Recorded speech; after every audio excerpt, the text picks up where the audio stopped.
سر پر دوپٹہ نہ ہو تو وضو ہو جاتا ہے؟ وضو ہو جاتا ہے. اور اس طریقے سے ایک ابو داؤد میں حدیث ہے, اس کو بھی غلط پریزنٹ کیا ہے کہ جو عورت ننگے سر ہوتی ہے اللہ تعالیٰ اس کی نماز قبول نہیں کرتا.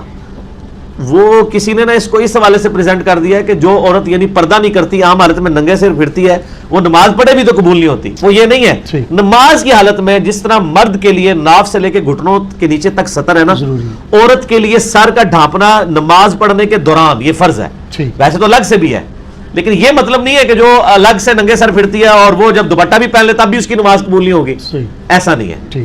تو اس طریقے سے یہ اکثر اذان ہوتی ہے تو وہ عورتیں جو ہے دوپٹہ لے لیتی ہیں. یہ ساری ٹریڈیشنل چیزیں اگر کوئی کرتا ہے بہت اچھی بات ہے, ہم تو اسے کوئی بدعت نہیں کہتے ہیں, لیکن اس کو اس طریقے سے نہ کوئی سمجھے کہ یہ واجب ہے یا فرض ہے. ٹھیک ہو گیا؟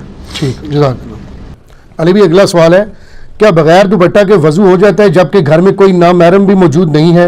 اسی طرح دوپٹہ کے بغیر درود شریف اور ذکر اللہ کرنا جائز ہے یا کہ ناجائز؟ یہ بڑا کریٹیکل سوال ہے, یہ عوامی سوال ہے. بلکہ میں آپ کو بتاؤں, اگلے دن ایک پوسٹ لگی ہوئی تھی, مجھے کسی نے دکھائی, اس میں لکھا ہوا تھا کہ جو عورت دوپٹہ نہیں لیتی اللہ تعالیٰ اس کی نماز ہی قبول نہیں کرتا. اور اس کے نیچے انہوں نے رزلٹ نکالا تھا کہ جو عورتیں بے پردہ ہیں نا, ان کی وہ نماز پڑھ بھی لے تو قبول نہیں ہوتی. دیکھو کتنا غلط رزلٹ نکالا ہے. حالانکہ وہ اس کا مطلب یہ نہیں ہے حدیث کا. وہ حدیث آپ کو 70 والے چیپٹر میں ملے گی کہ نماز کے دوران جو ننگے سر عورت نماز پڑھے اس کی نماز نہیں ہوتی. یہ نہیں ہے کہ ایک عام عورت ہے اور بے پردہ ہے اور وہ نماز میں پردہ کر کے نماز پڑھتی ہے تو چونکہ وہ باہر بے پردگی کر رہی ہے تو اس کی نماز نہیں ہوگی. ہاں بالغ ظاہر ہے, بالغ عورت کی بات ہو رہی ہے نا. نماز تو فرض اسی پہ نا, نابالغ کے اوپر تو کوئی نہیں ہے. نابالغ تو بغیر وضو کے بھی کوئی بچہ پڑھ لیتا ہے, اس پہ تو کوئی فتویٰ نہیں ہے, صرف ترغیب دلائی جائے گی. تو کوئی بالغ عورت جو ہے وہ اگر بغیر دوپٹے کے نماز پڑھتی ہے, اور دوپٹہ بھی ایسا ہونا چاہیے جس دوپٹے میں سے بالوں کی چمک بار دکھائی نہ دے, یعنی اتنا موٹا دوپٹہ یا حجاب ہونا چاہیے, تو اس سے کور کریں تو نماز پڑھی جائے. باقی رہا کہ کسی گھر میں کوئی نامحرم نہیں ہے, یا گھر میں نامحرم تو ہے لیکن اس کے سامنے آمنا سامنا نہیں ہونا, آپ دوسرے پورشن میں ہیں, اور کوئی شخص اس وقت کوئی عورت جو ہے وہ اس طریقے سے بال کھول کے وضو کر لیتی ہے تو کوئی حرج نہیں ہے. وضو کا پروٹوکول تو نہیں ہے, یہ تو نماز کے ساتھ ریلیٹڈ ہے.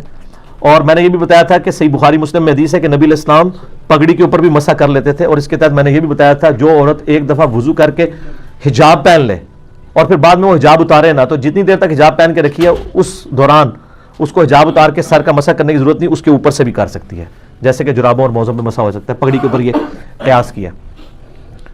لیکن اگر کوئی نامحرم ہے تو پھر تو ظاہر ہے وہ آپ کو پردے کا اہتمام کرنا چاہیے. اس میں تو پھر بہتر یہ ہے کہ واش روم کے اندر بھی ایک بیسن ہونا چاہیے جہاں پہ لوگ وضو کر کے عورتیں باہر نکلیں اہتمام کر کے. تو باقی یہ کہنا کہ جی جو عورت اپنے گھر میں بھی ننگے سر بیٹھی ہے اس کو شیطان دیکھتا ہے, غلط ہے. یہ پاسبل نہیں ہے. اتنی بڑی آپ یعنی بلیم نہ لگائیں, دین کے اندر خود سے چیزیں انجیکٹ نہ کریں. حتیٰ کہ اذان شروع ہوتی ہے تو ہماری عورتیں جو وہ دوپٹے تلاش کر رہی ہوتی ہیں. اذان کا جواب دینے کے لیے دوپٹہ اوڑھنا ضروری نہیں ہے. دوپٹہ پروٹوکول ہے نماز کا, یا غیر محرم کے سامنے آنے کا آپ نے حجاب کرنا ہے.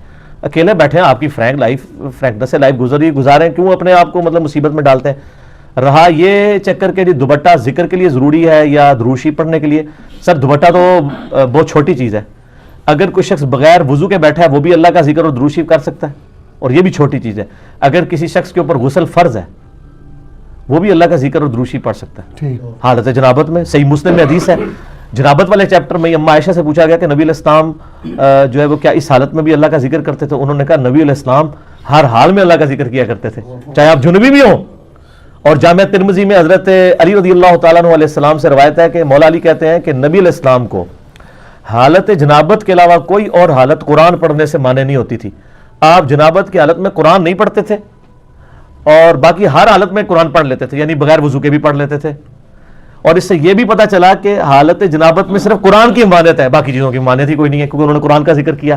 سر ذکر تو اس کا تو کوئی پروٹوکول ہی نہیں ہے. الذین یذکرون اللہ قیاما وقعودا وعلی جنوبہم, اٹھتے بیٹھتے چلتے پھرتے آپ نے اللہ کو یاد کرنا ہے. سر تو اس میں کوئی پروٹوکول نہیں ہے کہ آپ نے جو ہے وہ بغیر یعنی وضو کے نہیں کر سکتے, یا یہ اور پھر اس میں وہ کہہ رہے ہوتے ہیں دیکھیں جی وہ اللہ کا ذکر بڑی بلند چیز ہے, آپ کو خوشبو لگا کے وضو کر.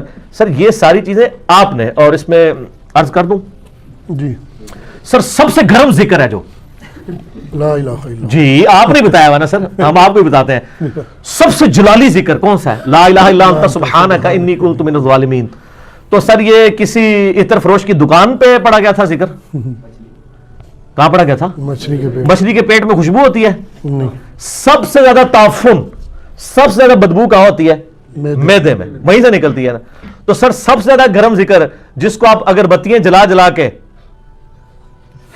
خوشبوئیں مل مل کے کرتے ہیں اپنے گھروں میں، جس شخص نے یہ ذکر کیا تھا 3 دن اور 3 رات تک، اس نے تو وہاں پہ کیا تھا، وہاں تو اس کو پھر ذکر نہیں کرنا چاہیے تھا، دل میں ہی کرتا. تو اس میں دل کا ذکر نہیں ہے، اس میں کیا وہ پکارا، ہمیں پکارا اللہ کی یاد، لا الہ الا انت سبحانک انی کنت من الظالمین. سورۃ الانبیاء میں آیا اور اللہ تعالیٰ نے فرمایا سورہ الصفات میں کہ اگر یونس اس دعا کے ساتھ ہمیں یاد نہ کرتا، ہائے ہائے ہائے، تو پھر اسی دن مچھلی کے پیٹ سے نکالا جاتا جس دن کے مردے نکالے جائیں گے، یعنی قیامت تک، یعنی وہ مچھلی یونس کی قبر بن جاتی اگر وہ یہ دعا نہ کرتا. اس سے کئی رزلٹ نکلے. ایک تو رزلٹ یہ نکلا کہ یہ دعا اللہ کو اتنی محبوب ہے کہ وہ اللہ جس کا جلال اتنا ہے کہ وہ اپنے پیغمبر کو بھی کہہ رہا ہے کہ تو نے قیامت والے دن ہی نکلنا تھا، کہ مجھے اتنا غصہ ہے تیرے اوپر، گناہ کے اوپر نہیں، لغزش کے اوپر. وہ غصہ بھی ٹھنڈا ہو گیا. اس لیے میں کہتا ہوں سب سے بیسٹ استغفار جو آئے ہیں ان میں سے ایک لا الہ الا انت سبحانک انی کنت من الظالمین ہے. اور جامعہ ترمذی میں حدیث ہے جو شخص بھی یونس کی دعا کے ساتھ اللہ کی طرف متوجہ ہوا اللہ اسے محروم نہیں لوٹائے گا. یہ اسماء اعظم میں سے ہے. اور قرآن میں بھی آیا کذالک ننجی المؤمنین، مومنین کو بھی ہم نجات دیں گے جو یہ یونس کی طرح دعا مانگے گا. یہ تو قرآن میں بھی ذکر ہے. اچھا اس کے دیکھیں ترجمہ کتنا پیارا ہے. لا الہ الا انت، کوئی معبود نہیں سوائے تیرے، سبحانک، اللہ تو تو غلطیوں سے پاک ہے، انی کنت من الظالمین، میں تو انسان ہوں، غلطیاں کروں گا. یار اس سے بہتر انداز ہو سکتا ہے کہ یا اللہ تو تو غلطی اس لیے نہیں کرتا کہ تو پاک ہے. تو پاک تو صرف تو ہے، مخلوق تو اس لیول پہ پاک ہو ہی نہیں سکتی جی. اس لیے ورنہ تو ہم مخلوق کو بھی سبحان پیغمبروں کے ساتھ بھی لگا رہے ہوتے ہیں. انسان جتنا بھی پرفیکٹ ہو پاک نہیں ہو سکتا. بے شک انبیاء کو اللہ نے گناہوں سے پاک کیا ہے، لغزشیں ان سے بھی ہوئی ہیں. حضرت آدم علیہ السلام سے لغزش ہوئی ہے، نوح علیہ السلام نے کافر بیٹے کے لیے دعا کی ہے، موسیٰ علیہ السلام سے بندہ مر گیا، نبی علیہ السلام کی 4 لغزشیں قرآن میں ذکر ہوئی ہیں. غزوہ احد پہ بددعا نکل گئی تھی زبان سے، تو وہ سورہ آل عمران میں آیا کہ آپ کو کوئی اختیار نہیں ہے، آپ نے بددعا دی ہے، اللہ چاہے تو ان کو ہدایت دے. اور پھر اسی خالد بن ولید کو ہدایت بھی مل گئی اور اسی مبارک زبان سے جس سے بددعا ملی تھی سیف اللہ کا لقب بھی مل گیا. ٹھیک ہے، یہ سر اللہ کے اختیار ہے. پرفیکٹ صرف گاڈ ہے، بے شک اس کی کوئی مخلوق بھی پرفیکشن میں اس لیول پہ نہیں جا سکتی. مخلوق کی یہ اللہ کا نقص نہیں ہے بلکہ مخلوق کا نقص ہے کہ جو مخلوق ہوگا نا وہ پرفیکٹ نہیں ہو سکتا. جیسے خالق ہمیشہ سے ہے، مخلوق ہمیشہ سے ہو ہی نہیں سکتی. بے شک وہ کہتے ہیں نا، اکثر لوگ سوال کرتے ہیں کہ اللہ تعالیٰ اپنے ساتھ کا ایک اور خدا پیدا کر سکتا ہے. ہم کہتے ہیں یہ محال ہے، اس لیے کہ جو پیدا ہوگا وہ خدا ہوگا ہی نہیں. بے شک جو پیدا ہو گیا تو خدا کون ہے؟ لم یلد ولم یولد. ٹھیک ہو گیا. تو ذکر بھی کریں سر، اللہ کو یاد کریں، جھوم جھوم کے ہر جگہ ذکر کریں. کوئی پروٹوکول نہیں، نہ وضو نہ غسل، ذکر کے لیے کوئی پروٹوکول نہیں ہے. جب مرضی ذکر کریں، اللہ کو یاد کریں. اور اس کے لیے کپڑے پہننا ہونا بھی ضروری نہیں ہے. اکثر لوگ یہ سمجھتے ہیں کپڑے پہننا ضروری ہے، نہ کوئی ضروری نہیں ہے. بعض اوقات بندہ وضو کے لیے اندر چلا جاتا ہے غسل کے لیے یا غسل کرتے ہوئے تو لوگ بسم اللہ نہیں پڑھتے ہیں، کپڑے پہن کے پھر بسم اللہ پڑھتے ہیں. سر اللہ اور بندے کا کون سا پردہ ہے؟ ٹھیک ہے، آپ کر سکتے ہیں ذکر اللہ. یار اللہ تو قرآن فرماتا ہے سورہ نجم میں کہ میں تو تمہیں اس وقت سے جانتا ہوں جب تم ماں کے پیٹ میں ایک جنین تھے، تم نطفے تھے. تو مت کہو اپنے آپ کو پاکیزہ، وہ جانتا ہے کہ تم میں سے کون کتنا متقی ہے. ٹھیک ہے نا. تو اللہ سے میرا کون سا پردہ ہے؟ سر یہ ذکر اتنی بڑی دولت ہے کہ اسی لیے اللہ تعالیٰ قرآن پاک میں بھی فرماتا ہے نا کہ جب میدان جنگ میں تم ہو تو نماز خوف ادا کرو اور پھر جب ریلیکس ہو پھر خوب اللہ کو یاد کرو. سبحان اللہ کا جو ذکر ہے نا سر، یہ جس پروٹوکول جتنے یہ کمٹمنٹ سے ہو سکتا ہے نا اور کوئی چیز نہیں ہو سکتی. اور وہ پھر دل سے نکلتی ہے وہ بات. یہ ذکر بہت بڑی نعمت ہے.